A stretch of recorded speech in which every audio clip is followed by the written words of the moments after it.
Para declarar o voto, vereador Ramon. Senhor presidente, nobres colegas, eu sou favorável a nós todos mudarmos o nome da nossa cidade. E pode ser Cidade do Trem. Por quê? Caxias do Sul não é mais. Aonde está o busto do Duque de Caxias? De bronze. E não sei se custa 44 milhões de libras esterlinas não, vereador. Mas é caro. Um busto de bronze daquele peso é caro. Então vamos mensurar esse valor e vamos trazer para plenário aqui, que eu quero saber. Ou a gente muda o nome de cidade, ou a gente repõe o Duque de Caxias. A gente não consegue cuidar do que tem. Eu trago aqui para vocês. Alguém conhece o monumento ao imigrante? Alguém conhece? Aquilo está deteriorado. Completamente deteriorado. Isso é patrimônio histórico. Museu lá do monumento ao imigrante. Nós temos cultura. Sim, nós temos.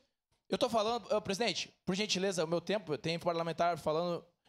eu não falei durante o período, estão falando no meu tempo. Obrigado. Seu tempo está garantido, vereador. Jesus, terceiro milênio, lá nos pavilhões. Quem aqui já foi tirar uma foto lá? Ninguém. Por quê? Porque não tem acessibilidade, não é aberto. A população não sabe, desconhece do que nós temos.